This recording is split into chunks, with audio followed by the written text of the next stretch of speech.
Only God to come from Hallelujah. Praise the Lord. Hallelujah. Hallelujah. Hallelujah. शुक्रिया भाई साहब, खुदा आपको बरकत बख्शे उस सारी खिदमत के लिए जो आपने यहाँ पर खुदा के मज़हब पर खुदा के लोगों के लिए इस जमाने की दुल्हन के लिए यहाँ पर की है। और हम ईमान रखते हैं कि जब हम खुदा के हुज़ूर में वर्शिप करते हैं तो वो रायगा नहीं जाती, उससे हमारी जिंदगियां, हमारे दिल, हमारे जहन तैयार होते हैं।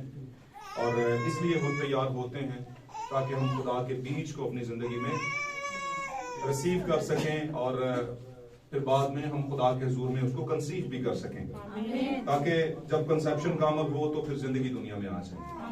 मेरे अजीजों, आज की शाम के अंदर मेरी तरफ से आप सबको खुदावंद यीशु मसीह के फतहमंद नाम में सलाम कबूल हो और खुदावंद आप सबको बरकत बख्शे। आए देर के बगैर हम खुदावंद के कलाम की तरफ बढ़ते हैं और चंद बातें जो खुदावंद ने पाक कलाम अक़दस में रकम करवाई उनको पढ़ते और बरकत को हासिल करते हैं। निकालिएगा मेरे साथ नए अहदनामे में से मुकद्दस लूका रसूल की मार्फत देखी गई खुदावंद यीशु मसीह की अंजील, मुकद्दस लूका की मार्फत लिखी गई खुदावंद यीशु मसीह की अंजील मुकद्दस। हालेलुया। चैप्टर 23 नंबर चैप्टर, बाब नंबर 23 हम निकालेंगे और उसकी आयत नंबर 44 से लेके यानी के 44वीं आयत से लेकर के 56 आयत तक हम इसे पढ़ेंगे और सभी इसको ध्यान से सुनेंगे। Praise Lord. जी, बेटे उमर के साथ मिलकर हम पहला निमिश्ता पढ़ेंगे, उसके बाद दूसरा जो है वो भाई मकसूद के साथ मिलकर हम पढ़ेंगे। जी। फिर दोपहर के करीब से तीसरे पहर तक तमाम मुल्क में अंधेरा छाया रहा। जी। और सूरज की रोशनी जाती रही। जी। और मकदस का पर्दा बीच से फट गया। हाँ जी। फिर यीशु ने बड़ी आवाज से पुकार कर कहा, ऐ बाप, मैं अपनी रूह तेरे हाथों में सौंपता हूँ। जी। और ये कहकर दम दे दिया। जी। ये माजरा देखकर सूबादार ने खुदा की तमजीद की और कहा, बेशक ये आदमी रास्तबाज था। और जितने लोग इस नजारा को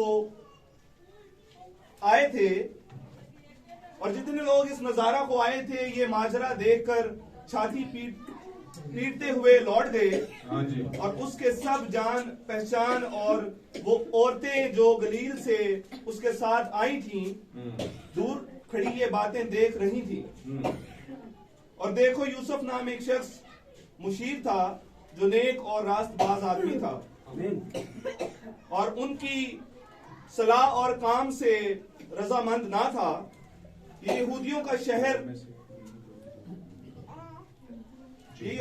के शहर अरमतिया का बाशिंदा और खुदा की बादशाही का मुंतजर था। जी। और उसने पिलातुस के पास जाकर यीशु की लाश मांगी और उसको उतार कर मोइन चादर में लपेटा। जी। फिर एक कब्र के अंदर रख दिया जो चट्टान में खुदी हुई थी और उसमें कोई कभी रखा नहीं गया था। जी। पढ़ते जाएं। वो तैयारी का दिन था और सबत का दिन शुरू होने को था। जी। और उन औरतों ने जो उसके साथ गलील से आई थीं पीछे पीछे जाकर उस कब्र को देखा। जी। और ये भी कि उसकी लाश किस तरह रखी गई। हाँ जी। और लौटकर खुशबूदार चीजें और इत्र तैयार किया। आमीन। एक और नविश्ता पढ़ेंगे, हम निकालेंगे यशायाह नबी का सहीफा, पुराने अहदनामे में जाएंगे हम। यशायाह नबी का सहीफा, उसका 53 बाब, 53 चैप्टर, बाब नंबर 53, उसको हम निकालेंगे और पहली आयत से लेकर के हम इसको 10वीं आयत तक पढ़ेंगे। जी, सभी गौर से सुनेंगे, कोई भी भाइयों में से इसको बुलंद आवाज में तिलावत करे। जी। यशायाह नबी का सहीफा, बाब नंबर 53 यानी के 53 नंबर बाब, उसकी पहली आयत से लेकर के 10वीं आयत तक। जी। हमारे पैगाम पर कौन ईमान लाया? हमारे पैगाम पर कौन ईमान लाया? और खुदावंद का बाजू किस पर जाहिर हुआ? जी। पर वो उसके आगे कुंपल की तरह और खुशक जमीन से जड़ की माने फूट निकला। जी। फूट निकला है, न उसकी कोई शक्लो सूरत है न खूबसूरती। ना उसकी कोई शक्लो सूरत है ना खूबसूरती। और जब हम उस पर निगाह करें तो कुछ हुस्न जमाल नहीं जी कि हम उसके मुश्ताक हों। जी। वो आदमियों में हकीर और मुर्दों में वो आदमियों में हकीर और मरदूद। वो आदमियों में हकीर और मरदूद। हाँ जी। मर्दे गमनाक और रंज का आशना है। हाँ आशना था जी। लोग उससे गोया रुपोश थे। उसकी तहकीर की गई और हमने उसकी कुछ कदर न जानी। उसकी कुछ कदर ना जानी। पढ़ते जाएं। तो भी उसने हमारी मुश्किलें उठा ली। मुशक्कतें पढ़िएगा दोबारा से। तो भी उसने हमारी मुशक्कतें उठा ली जी। और हमारे गमों को बर्दाश्त किया जी। पर हमने उसे खुदा का मारा कूटा और सताया हुआ समझा। जी। हालांकि वो हमारी खताओं के सबब से घायल किया गया और हमारी बदकिरदारी के बाइस कुचला गया। हमारी ही सलामती के लिए उस पर सियासत हुई। सियासत बहुत अच्छी चीज है, ये यीशु पे भी हुई। चले आगे। ताकि उसके मार खाने से हम शिफा पाएं। जी आमीन। पढ़ते जाएं। हम सब भेड़ों की मानद भटक गए। हाँ जी। हम में से हर एक अपनी राह को फिरा। जी। पर खुदावन ने हम सब की बदकिरदारी उस पर लाद दी। हाँ जी। वो सताया गया तो भी उसने बर्दाश्त की जी। और मुंह न खोला। जिस तरह बरा जैसे ज़बा करने को ले जाते हैं और जिस तरह भेड़ अपने बाल कुतरवाने वाले के सामने बेजुबान है जी। उसी तरह वो खामोश रहा। जी। वो जुल्म करके और फतवा लगाकर उसे ले गई। जी। पर उसके जमाना के लोगों में से किसी ने ख्याल किया।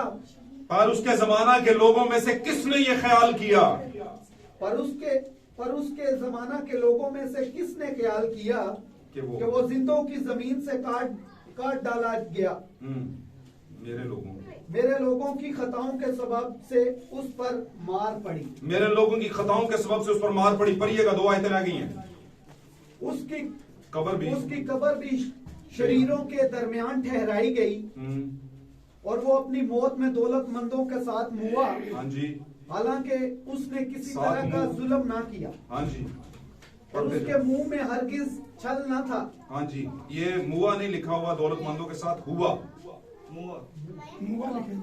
मुआ नहीं लिखा, नीचे है भी है, यहाँ पे है। चलिए ओके सही है। लेकिन खुदावन को पसंद आया कि उसे कुचलें। हाँ जी।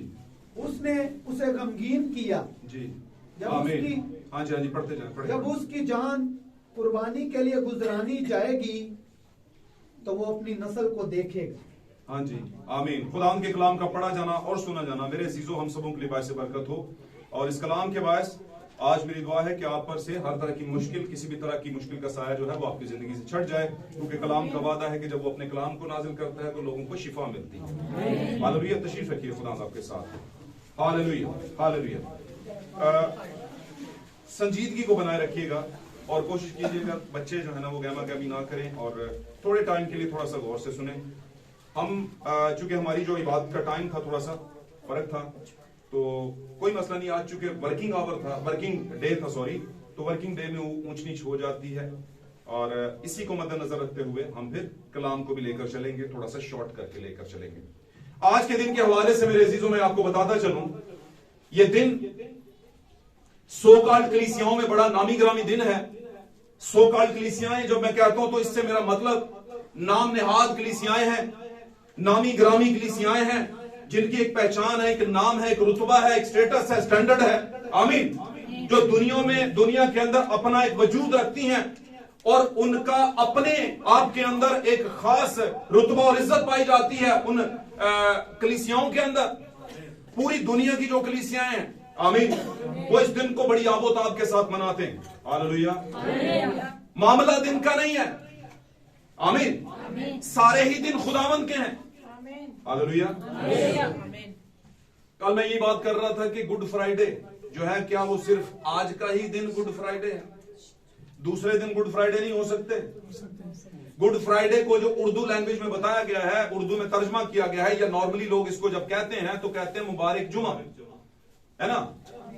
मुबारक जुमा, जुमेरात को हम पाक जुमेरात कह लेते हैं और इसको गुड फ्राइडे कह लेते हैं, हालांकि उसको भी हमें क्या कहना चाहिए, गुड थर्सडे, लेकिन उसको नहीं कहते, हालांकि उसको कहना चाहिए उस दिन तो बड़ा खास काम हुआ था। आमीन।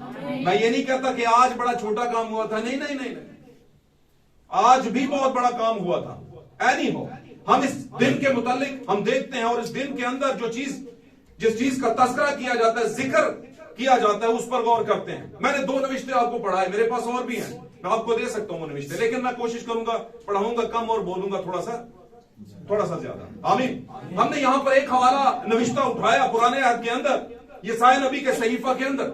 यसाया नबी की अगर बात करें तो यसु मसीह से तकरीबन 750 या 800 साल पहले, आमीन, यसु मसीह के दुनिया में पैदा होने आने से 750 या 800 साल पहले कम अज कम कमोबेश ये शख्स जमीन पर आया। कौन शख्स? यसाया नबी। यसाया नबी अपने जमाने का जबरदस्त नबी था। आमीन। और इसके बाद यर्मिया आया तो वो अपने जमाने का जबरदस्त नबी था। और अगर मैं कहूं कि ये दोनों नबी जो हैं पुराने अहदनामे की अनाजील को लेकर आए हैं, क्योंकि जितनी इन्होंने पेशन गोइयां मेरे और आपके यीशु मसीह के मुताल्लिक की हैं कि उनके साथ, यीशु मसीह के साथ क्या क्या कुछ होगा, उसकी पैदाइश से लेकर के उसके मरने तक और फिर आसमान पर उठाए जाने तक के बारे में भी। आमीन। तो इस हवाले से देखा जाए तो ये दोनों जो अंबिया हैं, दोनों जो नबी हैं, खास वैसे तो सारी हैं, कहीं ना कहीं उन्होंने तस्करा किया है। कोई ना कोई किताब किसी भी नबी की उठा लें या किसी भी नाम से नॉमिनेट किताब जो बाइबल मुकद्दस में रकम की गई, आमीन, इसके साथ जो जोड़ी गई है, कंपाइल की गई, तरतीब दी गई है, उसके अंदर यीशु मसीह का तस्करा है। और यीशु मसीह इन किताबों में लिखी गई बातों को ही पूरा करने के लिए दुनिया में आए थे। आमीन। तो यहां पर मेरे ऐसे यसाया नबी बयान करते हैं कि हमने जब पैगाम दिया है तो हमारे पैगाम को कोई पसंद नहीं कर रहा। कुछ इसी तरह के अल्फाज पौलुस भी अपने वक्त के अंदर कह रहे हैं कि लोग हमारे पैगाम को बेवकूफी जानते हैं। लोग कहते हैं ये बेवकूफों का टोला है ना, ये पता नहीं क्या है, किस तरह की सोच है इसकी। और मैं समझता हूं कि यीशु मसीह के साथ जो चुनाव के अंदर शागिर्द थे उनको भी लोग यही समझते थे, जाहिल। आज कोई कहना पसंद करेगा, कहलवाना पसंद करे, किसी ने जाहिल जा पर जाहिल जा, है ना, तो कहेगा मैं तो चलो जाहिल है, तू मेरे ना बड़ा जाहिल है, तेनू इन्ना नहीं पता कि जाहिल नहीं कही था।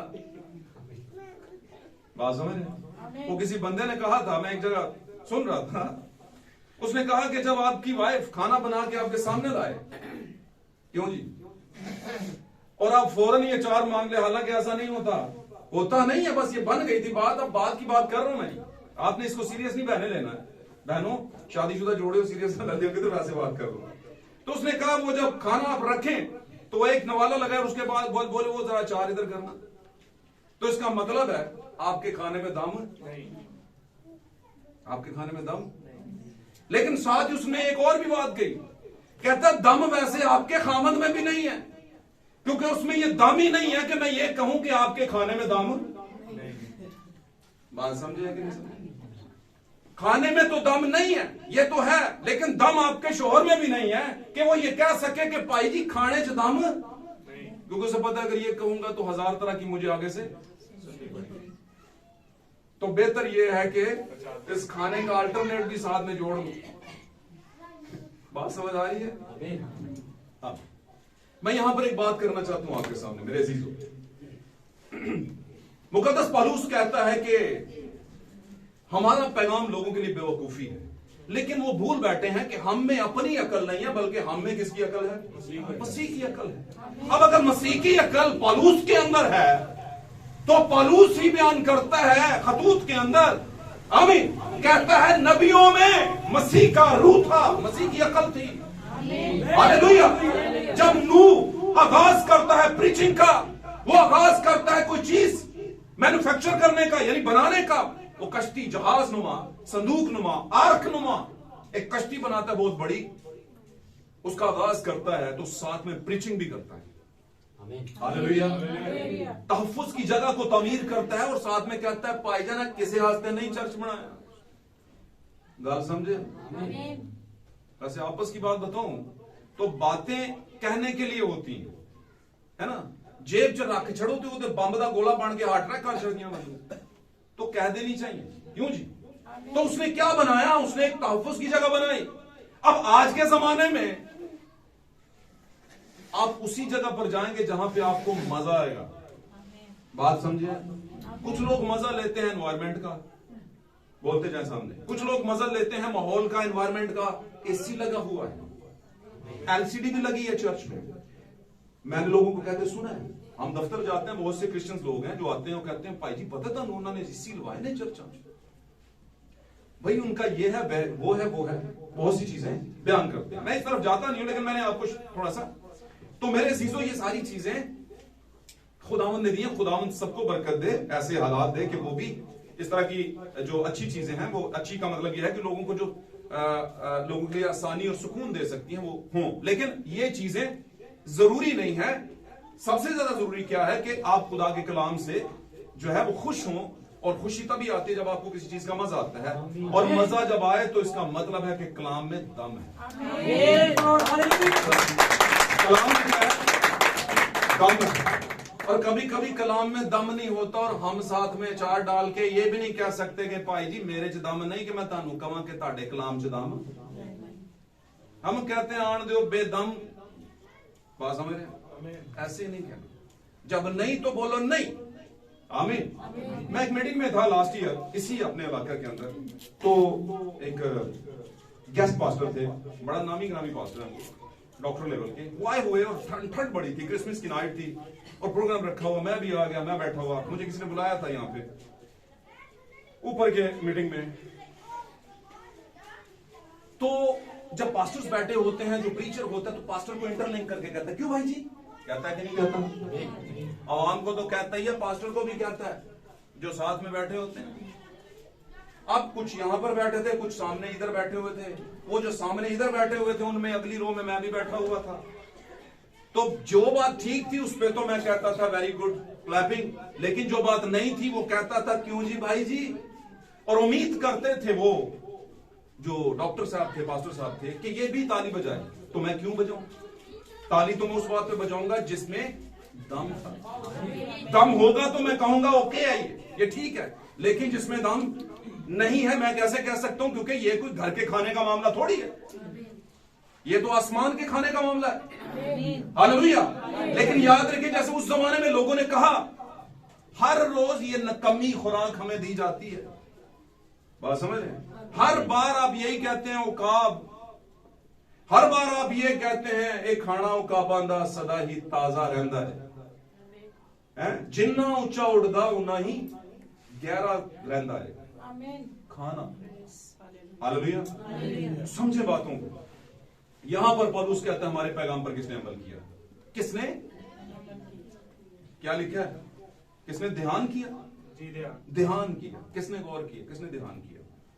अब जिन लोगों को ध्यान करना चाहिए था, उन्होंने ही पकड़ के यीशु मसीह को कुर्बान किया। ये बात तो खुदा के हुजूर में थी कि यीशु मसीह आएगा, एक नबी के जरिए नबूवत हुई, वो नबी यसाया था, और अपने जमाने में जब यीशु आए तो वो नबूवत पूरी भी हो गई। लेकिन फिर भी खुदावंद चूंकि जजमेंट का खुदा है, खुदावंद ने एक जब वाकया या एक कहानी बनाई है, तो उसको लेकर के जब खुदावंद चलेगा तो जो उसमें गिल्टी हैं वो गिल्टी रहेंगे, यानी मुजरम जो है वो मुजरम ही रहेंगे, वो ठीक नहीं होंगे। यहूदा युवती को अगर खुदा चाहता कि वो ठीक हो जाए तो हो सकता था, लेकिन खुदावंद ने उसके लिए जो कैरेक्टर रखा था वो बैड कैरेक्टर रखा था। आमीन। हालेलुया।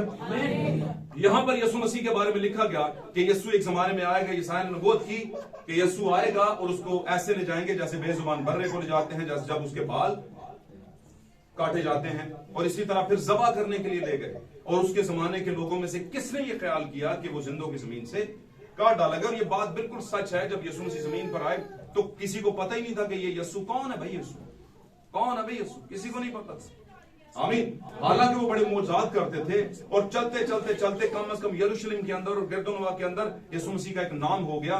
लेकिन जब यीशु मसीह ने नबूवती कलाम कहना शुरू किया कि मेरा बदन खाओ, मेरा खून पियो, तो ये बात उनके लिए थोड़ी जंप कर गई, ये बात उनको समझ नहीं आई। आमीन। तो उसके बाद इसने कहा ये किस तरह की बातें करता है? कोई अपना खून या अपना गोश्त खाने को कैसे दे सकता है? बात समझ रहे हैं? क्योंकि शरीयत कहती है कि तू किसी जानवर का खून ना खाना, गोश्त तो खा लेना लेकिन उसके साथ खून ना खाना। इंसान का तो कहा ही नहीं ना। तो जानवर से मना कर रही है, तो ये तो फिर इंसान था। असल में उसकी बात के पीछे एक बात थी। मैं अक्सर कहा करता हूं, जो लिखा है उस पर ना जाएं, जो लिखे हुए के पीछे छुपा है उस पर जाएं। हालेलुया। तो यहां पर मेरे अजीजों, ईसाया नबी ने 850 साल पहले यीशु मसीह के आने से ये नबूवत कर दी। और जैसे मैं अक्सर कहा करता हूं, यीशु मसीह जमीन पर आए, एवं ही फिरन टुरन नहीं सुनाया, एवं ही साइया घर बच्चा पैदा हो गया है। 5-6 साल बाद याद है, पादरी साहब साढ़े भी बच्चे सही कर दो। भाईजान सही की कर दीजिए, तुसी तो आंदे नहीं हो चर्च। जब आप आएंगे तो बच्चा सही होगा। बात समझे कि नहीं? जब आप आएंगे तो बच्चा सही होगा। आप आए नहीं तो ऐसे कैसे सही होगा? तो यीशु मसीह अपने बारे में लिखे गए तमाम नबूवतों को पूरा करने आए और वो कर दी उसने सलीब के ऊपर जाकर और जिंदा होकर दी। आमीन। अब मैं आपको एक बात बताता चलूं, आज के दिन के ताल्लुक से। कल का दिन जो था खास बताता हूं। यीशु मसीह में सातों की सातों जो ईदें हैं वो पूरी होती हैं। अब कौन सी 7 ईदें हैं? पाक कलाम के अंदर किताब अहबार में जाइएगा, 23वां बाब खोलिएगा, उसको पढ़ना शुरू कर दीजिएगा। उसके अंदर 7 ईदें बनी इस्राएल को दी गई। दुनिया के अंदर पहली चुनिंदा कौम को, जो जिसका अक्स हम हैं दुनिया के अंदर, सॉरी अक्स कह दिया, जिसकी हकीकत हम हैं दुनिया के अंदर, वो अक्स थे, हम हकीकत है। आमीन। लेकिन हकीकत अक्स से वो बहुत वफादार होता है। जिंदे तुम इंज हो गए, इंज हो जाएगा, इंज नहीं इंज हो लोगे। बात समझ रहे? वो वैसे ही करेगा। लेकिन हकीकत जो है वो बहुत ढीली है, बहुत सुस्त है। बात समझ रहे? अब बताइए, जो 5 कुमारियां सुस्त थी, इनको कुछ जगहों पे बेवकूफ भी कहा गया है कि नहीं? सुस्त कुमारियां भी कहा जाता है और बेवकूफ कुमारियां भी कहा जाता है। क्यों बेवकूफ कहा जाता है? क्योंकि वो सुस्त थी। गल समझ रहे हो? ऐ थोड़ी कि उन्होंने अकल नहीं सी, अकल तो है सी, चिराग भी है ना, ड्यूट भी है विच। की ख्याल है? कपड़े भी बिल्कुल पाए देने कि दूल्हा आना है। बात समझ रहे? सारा कुछ ही ठीक था। और मैं आपको एक बात बताता चलूं, तो ये 10 की 10 सो गई थी। दूल्हे ने देर लगा दी, 10 ही सो गई। लेकिन कुछ घोड़े बेचकर सोई थी, कुछ घोड़े बेचकर, कुछ को पता था घोड़े ना नहीं, कुछ तैयारी करके सोई थी, कुछ रातियों कपड़े इस्त्री करके, उन्हें पता ही कल गुड फ्राइडे। ठीक है। लेकिन कुछ जो है कहती बस चीजें हैं, कोई नहीं, देखी जाएगी जो होगा हिसाब। उदों वेख्या कितों जाना ताड़े, इन्हें जो रहना ही नहीं किसी ने। क्योंकि खुदावंद का कलाम कहता है, गुनाहगार की आंख मुझे देख हिसाब लैन केड़ी गल, वेखे नहीं जाना है ना। उन्हें उतों ही ऑर्डर कर देना, इन्हों सामने नहीं, मेरी अखा नहीं लेना, बारों बार ही आगे सुटो। बात समझ आ रही? बोलो आमीन। Praise God. बातों को समझे मेरे सी। ये मामला बड़ा सेंसिटिव है। जमाने गुजर गए, हमारे बुजुर्ग, हम और कई नस्लें पहले के लोग क्रिश्चियन थे, वो दिन मनाते आए, लेकिन दिन की हकीकत को जान नहीं सके, उस वाकयात के भेदों को पकड़ नहीं सके। आमीन। यीशु मसीह जमीन पर ऐसे ही नहीं आ गए थे, उसके मुतालिक जो जो लिखा था उसको पूरा करने आए थे। और मैंने पिछले दिनों में भी कहा था कि अगर यीशु के मुतालिक जो जो लिखा है वो पूरा किया, तो दुल्हन के मुतालिक भी कुछ कुछ लिखा हुआ है बीच में। तो दुल्हन के मुतालिक भी पूरा होगा और उसे पूरा करना पड़ेगा। बात समझे? दूल्हे नूं कहो डिमांड पाओ, दे अगों केड़ी डिमांड पाओ? ऐ जी फौजी बैंड लियाना है तुसां, ओ गरीब भावें ढोल छोल लियाना ला होवे। बात समझ आ रही? लेकिन इधर से उन्होंने जनाब काबला टाइट किया हुआ है। वो कहेगा अच्छा चलो अब्बा जी भी कर लो, थोड़ी देर बाद एक और स्नेहा आ जाएगा, पार्लर जड़े ना कमर्शियल मार्केट या सदर का अच्छा सा होना चाहिए। कहेगा यार ये स्यापे पै गए, ब्याह कर रहे हैं। बात समझ रहे हैं? वो भी पैसे आपको देने पड़ेंगे। तो मुख्तसरन है कि दुल्हा अपना 3 पीस बनवाएगा, दुल्हा अपने अच्छे शूज लेगा, अच्छी घड़ी लेगा, है गनाता जाऊं तो बहुत अच्छे से अच्छा कुछ ले करके तो तैयारी पकड़ लेगा, तो शादी मुरादी दुल्हन को लेकर आएगा नहीं, उधर भी उसने भी तैयारी पूरी की होगी कि नहीं? तो उस पर भी कुछ लायबिलिटीज हैं और दूल्हे पर भी कुछ लायबिलिटीज हैं। दूल्हे पर भी कुछ जिम्मेदारियां हैं दूल्हा बनने के लिए, और दुल्हन पर भी जिम्मेदारी है, क्योंकि ये दिन, ये खास इवेंट होता है, खास दिन होता है वाकया का। और मैं समझता हूं उस दिन दुल्हा और दुल्हन ये समझ रहे होते हैं आज दुनिया साढ़े हस्ते ही है। ऐसा लग रहा होता है कि नहीं? बोलना नहीं। उस दिन समझते हैं सजे खबे की दुनिया है ही कोई। आज तो ये ऐसे लगता है पूरी दुनिया ही साड़ी, ऐसे लगता है उनको। बात समझ रहे? मैं आपको ये बताता चलूं कि जिस दिन आप नई बुनियान, मैं मर्द हजरात से बात कर रहा हूं, या नया कुछ सॉक्स पहन लें, उस दिन ही आपकी आकड़ पाई जाती है। अज नवे पाया उदो ही ਤੁਹਾਡਾ एटीट्यूड चेंज होया ਹੁੰਦਾ। शर्ट नहीं ले आए तो एवं भावे बाकी चीजें सारियां पुरानियां ने, उस दिन भी थोड़ा सा एटीट्यूड, जी जी हाँ जी बिल्कुल हाँ जी। बात समझ रहे? तो खुदावंद भी कुछ नया होने की बात करता है। जो नए हो गए उनके एटीट्यूड में फर्क क्यों नहीं है? बात समझे कि नहीं? तो जब नए हो जाते हैं, मैं आपको एक बात बताता चलूं, बातें मैं आपके लिए जो आपको समझ आ जाए वो करने की कोशिश करूं। आपको पता है दुनिया की प्रजाति के अंदर, दुनिया में जितनी भी जातें हैं, इंसान है, जात का मतलब है शख्सियात हैं, या सॉरी मैं ये कह दिया शख्सियात, मैं ये कह देता हूं कि दुनिया के अंदर जितनी भी जानदार चीजें हैं, उन सब के अंदर खासियत यह है कि वो मैक्सिमम तक जाती है, मैक्सिमम रीच, मैक्सिमम पहुंच तक जाती है। जितनी उनमें पहुंच होती है वहां तक जाती है। आमीन। कौवा चाहता है जहां तक उड़ना वहां तक उड़ता है, मुर्गी जहां तक उड़ सकती है वहां तक उड़ती है। होता कि नहीं? शेर जहां तक दौड़ सकता है वहां तक दौड़ता है, कबूतर जहां तक जा सकता है वहां तक जाता है, और इन सब में उकाब भी है, उकाब जहां तक जाए वहां तक जा सकता है। लेकिन इस दुनिया की तमाम जानदार चीजों में एक जानदार चीज ऐसी है कि जो मैक्सिमम तक नहीं जाती, और वो है जिसको आप सुबह उठकर शीशे में देखते, वो कहते हैं नहीं हो, चल खैर है, फिर हम 5 मिनट हो नहीं, चलो कोई नहीं, ये 2 लाइना पढ़िया ने खैर। बात समझे? मैक्सिमम मतलब समझ एंड मैक्सिमम तक अपनी पूरी जान लगा देना, इसे कहते हैं मैक्सिमम।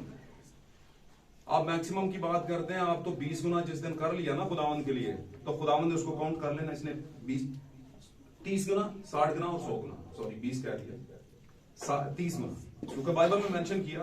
तो 30% अगर आपने खुदावंद के लिए कुछ कर लिया तो खुदावंद उसको कोट कर देगा। आमीन। फिर 60 पे आएंगे 60 गुना, तो खुदावंद तो आपको अजर के बगैर नहीं छोड़ता, बेअजर नहीं छोड़ता, तो आपको मैक्सिमम तक जाना है। और मैक्सिमम क्या है? 100%, 100%। खुदा ने जानवरों को 100% नहीं बनाया था, किसको बनाया था?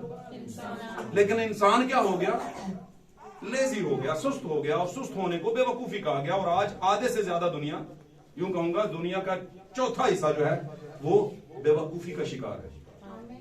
इसलिए पौलुस ने कहा भाई दुनिया की हम शक्ल ना बनो, दुनिया की शक्ल की ये बिगड़ती जा रही है। हालेलुया। अब यीशु मसीह पर यह नबूवत पूरी हुई, और यीशु मसीह की पर यह नबूवत कहां पर? लूका बयान कर रहे हैं कि पूरी हुई। अनाजील के अंदर जगह जगह यीशु मसीह की मौत का, उस पर कोड़े लगने का, उस पर सियासत होने का, है ना, जिक्र है, तज़किरा है, हर चीज मिलती है। लेकिन मैं यहां पर थोड़ी सी बात कर रहा था, मैंने कहा आपको बता दूं, क्योंकि इसको अगर मैं इसी पे बात करता रहा तो ये तो आपको सदियों पहले से पता है। हालेलुया। लेकिन एक बात याद रखना, मैंने बताया था बीच में, पुराने अहदनामे के अंदर 7 ईदें खुदा ने पहले ईमानदारों को दी जो बनी इस्राएल कौम थे। आमीन। फिर बाद में वही 7 की 7 ईदें यीशु मसीह में आकर पूरी हुई। हालेलुया। जिनमें से 4 ईदें यीशु के आसमान पर उठाए जाने से पहले पहले पूरी हो गई। आमीन। और बाकी 4 ईदें यीशु के आने तक होंगी तीसरी आमद के अंदर। आमीन। पहली हमने कल मनाई, कल कौन सी ईद थी? बोलिए, ईद फसा। और ईद फसा के बाद उसमें पढ़िएगा, तरतीब दी हुई है, इबार की किताब 23वां बाब। ईद फसा के बाद कौन सी ईद आती थी? बेखमीरी रोटी की, अनलिवेंडेड ब्रेड इसको कहते हैं। अनलिवेंडेड ब्रेड, ऐसी ब्रेड जिसमें खमीर ना लगा। और ये ईद 7 दिन तक चलती थी। लेकिन इस ईद के चलते चलते में, इस बेखमीरी रोटी की ईद जो थी 7 दिन की ईद थी, इसके चलते चलते में जिस दिन यह ईद शुरू होती, मिसाल के तौर पर आज, अच्छा इस ईद की डेट बता दूंगा। पहली जो ईद थी कल जो हमने मनाई, वो महीना जो इब्रानी महीना है, अबीब का महीना उसको कहते हैं। जैसे आजकल ये 7 वालों का महीना चल रहा है कि नहीं चल रहा? फिर गोरों का भी चल रहा है, जिसको सारी दुनिया मान रही है अभी तक, मतलब क्या ले, इंग्लिश, अंग्रेजी, अप्रैल। इसी तरह उनके भी महीने चलते हैं, और वो महीना कौन सा था? अबीब का। अब अबीब के महीने की अगर उसको काउंट किया जाए तो वो अप्रैल बनता है। अब उसने कहा कि खुदा ने कहा मूसा से कि इनको कह दे कि अबीब के महीने की 14वें दिन, तारीख को नहीं, अबीब के महीने के 14वें दिन की बात है, तारीख की नहीं। तो 14वां दिन क्या बनता है अबीब के महीने का? दूसरा हफ्ता। बात समझ आ रही है? 14वें दिन अबीब के महीने में तुम क्या करना? ईद फसा मनाना तुम। आमीन। और फिर अगले ही दिन यानी 15वें दिन तुम क्या मनाना? बेखमीरी रोटी की ईद। और यह ईद जो है 7 दिन चलेगी।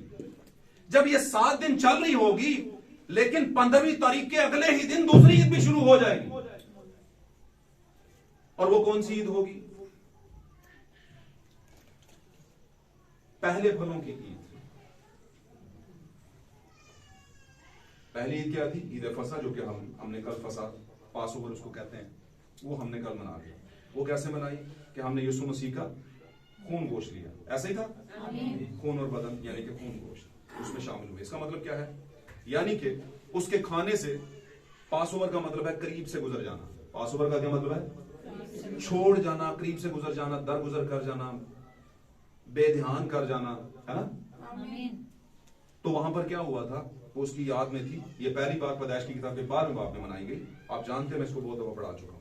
जब बने लिए गए और फिर रातों रात खाना और सारा कुछ करना, पढ़ाया था ना? ओके, तो क्या है, उसको मनाते थे 14वें दिन यानी कि दूसरे हफ्ते के अंदर। अब दूसरी ईद जो है अगले ही दिन 15वें दिन थी, और आज 15वां दिन। क्यों जी? आज 15वां दिन है, और आज के दिन कौन सी है? बेखमीरी रोटी की। अब ये कैसे पूरी हुई? यीशु मसीह जब ज़बा हो गए, आमीन, तो अभी हमने लूका में पढ़ा कि शाम होने वाली थी, सबत शुरू होने वाला था। और जैसे मैं अक्सर बताता हूं कि यहूदियों का दिन जो है शाम से अगली शाम तक पूरा होता है। हमारा दिन जो है, हमारा दिन सुबह से अगली सुबह तक एक पूरा दिन माना जाता है। बात समझ रहे? तो वहां से यीशु मसीह की लाश को उतारा गया। और किसने उतारा? अरमतिया का एक यूसुफ था। वो असल में महल का ही दरबान था, यूं कह लें कि वहीं का कारिंदा था, उसी महल का जो शाही महल है। तो उसने जब लाश मांगी तो उसको दफनाया एक चट्टान के अंदर, आमीन। और ये वो मौका था जब, अब ये जो बेखमीरी रोटी की ईद है, इसका मतलब है कि ये भी बताता है कि 7 दिन तक ये तो मनाना, और 7 दिन तक ये ईद जब चल रही होगी तो 7 दिनों तक तुम्हारे घरों में, तुम्हारे घरों के अंदर खमीर ना नजर आए मुझे, खुदा ने कहा। यानी तुम्हारे खानों के अंदर ये जो रोटी है आटे के अंदर खमीर ना लगा हो 7 दिन तक। सही होगी बात? तो वहां पर इस बात का जो है मुकाशफा खुलता है कि यीशु मसीह जो है 14वें दिन जो है कुर्बान हो गया, और उसके बाद अगले दिन उसको कब्र में डाला गया। बात समझ रहे हैं? कुर्बान होकर कब्र में डाला गया, और फिर जब कब्र में डाला गया तो ये वो आटा था जिसको खमीर नहीं लगा कब्र के अंदर। मैं समझाने की कोशिश कर रहा कि यीशु मसीह वो ताजा गुंदा हुआ आटा है कि जिसको खमीर नहीं लगा। और पाक कलाम में लिखा है कि यीशु मसीह ताजा गुंदा हुआ आटा है और बेखमीर रहा उसका बदन। कैसे? पाक कलाम में लिखा है कि खुदा ने उसके बदन को सड़ने नहीं दिया। आपको पता नहीं, जब कोई चीज खराब होती है तो खमीर लगता है तो वो खराब होना शुरू हो जाती है। बात समझ रहे?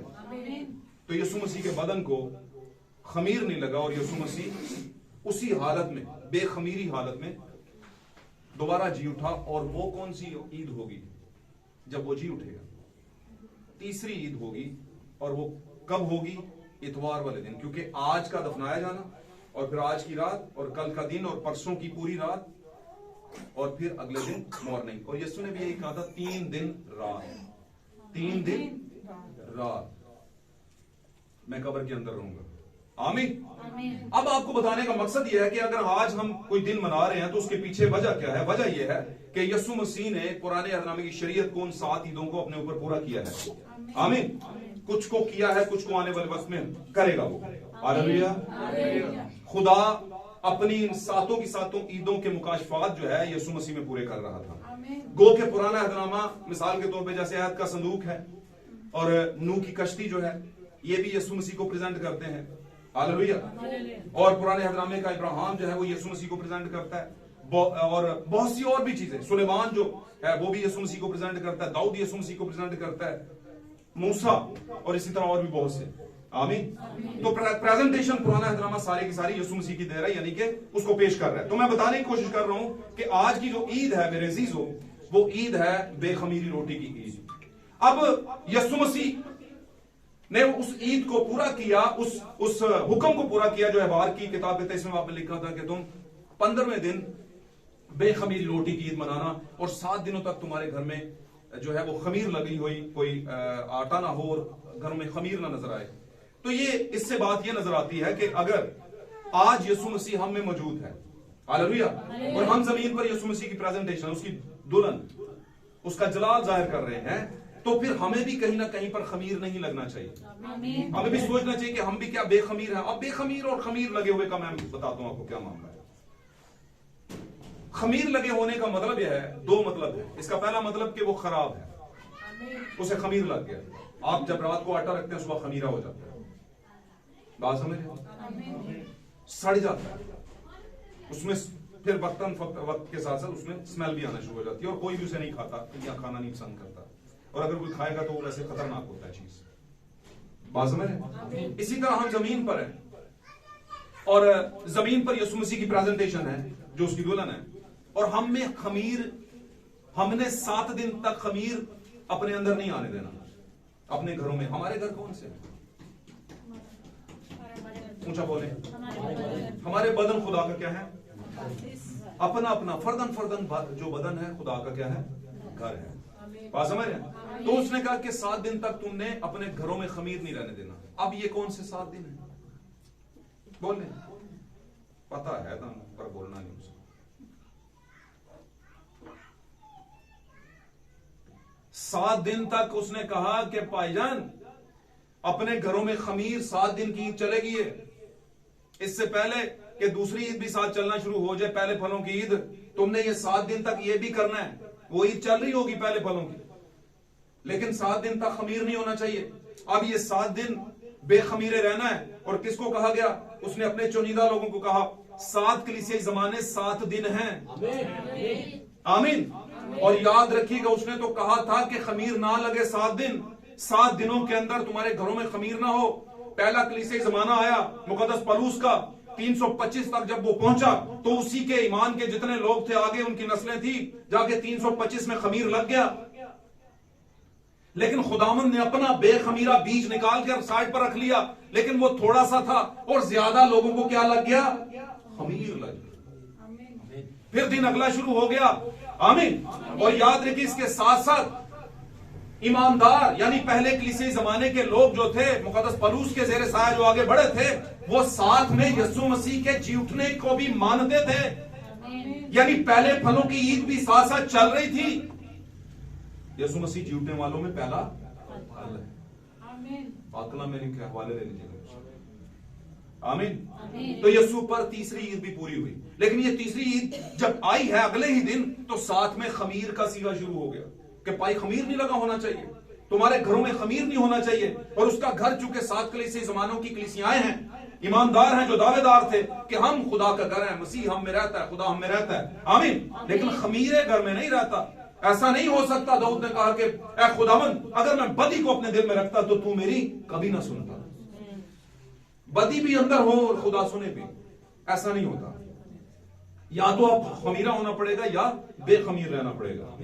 आमीन। तो उसने कहा 7 दिन खमीर नहीं। अब ये 7 दिन क्या है? 7 कलीसियाई जमाने। 325 में पहले कलीसियाई जमाने की कलीसिया को आगे चल के क्या लग गया? खमीर लगा। और जब खमीर लगा तो सबको नहीं लगा, कुछ खुदा ने अपने दाने अलग कर लिए, अपना आटा कुछ अलग कर लिया, अपना हिस्सा कुछ अलग कर लिया। फिर अगला जमाना आया। आमीन। और अगला जमाना फ्रेश आया। जब फ्रेश आया तो कुछ टाइम के बाद उसमें भी खमीर लगा। खुदा ने फिर उसमें से कुछ लोग अलग कर लिए और खमीरे लोगों को अलग कर दिया। आमीन। बढ़ते बढ़ते दूसरा, तीसरा, चौथा, पांचवा और सात, छठा और फिर मेरा और आपका जमाना। आज जरा गौर करें दुनिया के ऊपर। दुनिया का यूं समझ लें कि एक बड़ा ही, बहुत ही बड़ा हिस्सा जो है खमीर में मुब्तला है। किसी को झंडे के नीचे गुजारने का खमीर लगा हुआ है। किसी को कहते हैं जी हमारे यहां पास्टर नहीं होते, हमारे यहां कर्नल, जर्नल और फलां फलां फलां होते हैं। उन्होंने वर्दियां पहनी, उनकी पोस्टें भी होती हैं, उनकी वो भी इलाके भी दिए जाते हैं और उन्होंने पूरा आर्मी सिस्टम पहना होता है, समझ रहे। और वो कहते हैं नहीं नहीं ये पानी के बदले की जरूरत नहीं है, झंडे के नीचे गुजारो, मुफ्ती फौज है, साल्वेशन आर्मी है हम। क्यों जी? इनसे थोड़ा सा पहले चले जाते हैं। इनसे पहले आप जानते हैं रोम का गलबा था, रोम ने एक नया सेटअप लगाया और वो नया सेटअप क्या था? Roman Catholics. बात समझ रहे? अब उनको खमीर लगा। आगे चलते चलते प्रोटेस्टेंट ने सर उठाया। शुरू में तो जबरदस्त था, लेकिन फिर चलते चलते प्रोटेस्टेंट भी एक जगह पर आकर रुक गया और सड़ गया। लेकिन खुदा ने अपना बीज कुछ पहले ही लग कर लिया। आपको पता है एजबेल और अखीब के जमाना में एजबेल ने बहुत से खुदा के नबियों को मरवा दिया था जो बनी इस्राएल के अंदर थे। और एलिया इस बात से बड़ा दुखित था, बड़ा दुख उसे लगा हुआ था। लेकिन उसको अगली बात एलिया को नहीं पता थी। खुदा ने उसे बताया, उसने कहा कि मैंने, तू समझता सब खत्म हो गया? नहीं नहीं नहीं, मैंने अपने लिए अभी भी 100 लोगों को बचाकर रखा है। अगर मैं फिगर गलत नहीं बोल रहा तो 100 लोगों को उसने कहा मैंने 100 नबियों को बचाकर रखा है गार के अंदर। आमीन। और वहां पर मैं उनकी परवरिश कर रहा हूं। तो खुदावन परवरिश कर रहा होता है। ऐसा नहीं है कि खुदा अपने आप को बेनिशान छोड़ता है, दुनिया में अंधेरा ही अंधेरा। नहीं नहीं नहीं, एक बंदा जाएगा बाजार से जाकर लालटेन ले आएगा। हैं पूरी कलोनी ने एक बंदे ते जल्दी पई है, हाले भी जल्दी पई है। दो काम है उनके पास। पहला काम क्या है? जाएं और बाजार से, क्यों जी भाइयों, बाजार जानते लालटेन लेना भाई। लेकिन ये उन्होंने करना नहीं। उन्होंने क्या करना है? उन्होंने करना है दूसरा काम जो ज्यादा आसान है। वो क्या है? उसके घर जाएं, ड्यूड तो चिमनी चुको, ऐसी अंधेरे से तेरे घर लैट। क्यों जी भाइयों, खुश होया करो, थोड़ा खुश भी रहना। साडे घर लैट कोई नहीं, तो तू जनाब वो भाई जी लैट लवा लो ना। क्यों जी? नहीं नहीं लाइट नहीं लवानी, ना खेडांगे ते ना हाय हाय कितना खतरनाक। बातें करने को इसके मुताबिक बहुत सी हैं, लेकिन हम आगे बढ़ते हैं। तो आज हम कौन सी ईद मना रहे हैं? बेखमीरी रोटी की, अनलिवेंटेड ब्रेड की ईद मना रहे हैं। और ये वैसे ईद मनाने को कहा किनको गया था? बनी इस्राएल को। मैं उस हवाले से मनाने वाली बात नहीं कर रहा। मैं कह रहा हूं चूंकि यीशु मसीह में पूरी हो गई, इसलिए हम उसका इजहार कर रहे हैं कि हाँ, मेरे और आपके खुदावंद ने इस बेखमीरी रोटी की ईद को भी अपने बदन में पूरा किया। उसका बदन ही वो आटा था जो बेखमीरा रहा, जो सड़ा नहीं, जिसके सड़ने की नौबत नहीं पहुंची। आमीन। अगर उसके सड़ने की नौबत नहीं पहुंची तो उसकी दुल्हन के सड़ने की नौबत भी नहीं पहुंचेगी। तो मेरे सातवें जमाने के अंदर दुनिया का एक बड़ा हिस्सा खमीर ज़दा है। आमीन। वो लिमेंटेड हो चुका हुआ है, वो खमीरी हालत में चला गया। और खमीर ज्यादा देर तक घरों में लोग रखते नहीं, उसको निकाल देते हैं क्योंकि वो बू छोड़ना शुरू करता है, सड़ना शुरू हो जाता है, गलने सड़ने का अमल शुरू हो जाता है। हालेलुया, आमीन। जबकि पाक कलाम में लिखा है कि तुम जमीन पर यीशु मसीह की खुशबू है। पौलुस कहता है हम उसकी खुशबू है। उसकी वो नहीं है, बैड स्मेल नहीं है, सड़ांद नहीं है उसकी। तो हमने अपनी जिंदगियों से इस बात को का इजहार करना है कि मेरे और आपके खुदावंद ने बेखमीरी हालत में अपने आप को दोबारा जिंदा किया। और यीशु मसीह को के बारे में यीशु ने पहले भी कहा था कि मुझे अपनी जान देने का भी इख्तियार है और फिर उसे वापस ले लेने का भी इख्तियार है। हालेलुया। तो ये जो 7 दिन का मैंने बताया कि खमीर नहीं रहना चाहिए घरों में, तो इसका मतलब है हमारी जिंदगियों में 7 कलीसिया जमानों के अंदर इंसानों की जिंदगियों में खमीर लगा और आज भी लग रहा है। अगर है तो उसे घरों से निकाल दो, वरना ये आपको सड़ा देगा। आमीन। जबकि मैं जानता हूं जो बरगजीदा है वो अपने आप को खमीर लगने नहीं देंगे, वो अपने आप को खमीर लगने नहीं देंगे। हालेलुया। तो ये वो बात थी जो आज के दिन के ताल्लुक से थी। आज सिर्फ यीशु मसीह सलीब पर मसलूब नहीं हुए थे, उन पर सियासत नहीं हुई थी, उन पर बहुत कुछ हुआ था, लेकिन सबसे बड़ी बात ये कि यीशु मसीह को दफन किया गया। और कैसे किया गया? क्योंकि यशायाह ने कहा था कि वो अपनी मौत में भी अमीरों के साथ, दौलतमंदों के साथ हुआ। यही था ना, क्योंकि ये जो चट्टान में खोदी गई कब्रें होती थी ये अमीर लोग खुदवाते थे, हम आतड़ बंदे थे, काम ही नहीं थी। और ये उस बंदे ने अपने लिए खुदवाई थी, जिस बंदे ने अरमतिया की यूसुफ ने, जिसने वो लाश मांगी थी और उसे कतानी उसमें कपड़े में लपेटा था, बात समझे, मुहीन चादर में लपेटा था। और इस पर बहुत ज्यादा तस्करा नहीं किया जा सकता, क्योंकि इसके बारे में मुकाशफात सिर्फ यही कहते हैं कि यीशु मसीह जमीन पर आए, खुदावंद के बारे में, खुदावंद ने जो उनके मतलब नबूवतें नबियों के जरिए से करवाई थी उनको पूरा करने के लिए आए, और यहां तक पूरी की कि अपनी जान दी, और जान देने के बाद वो आसमान पर उठा भी लिए गए। लेकिन उठाए जाने का जो ईद है वो पहले फलों की ईद है, जो कि हम मनाएंगे ईद क़यामतुल मसीह वाले दिन, जिसको लोग ईस्टर डे कहते हैं। आमीन। खुदावंद आज के कलाम की पूरी बरकत आपको और हम सबको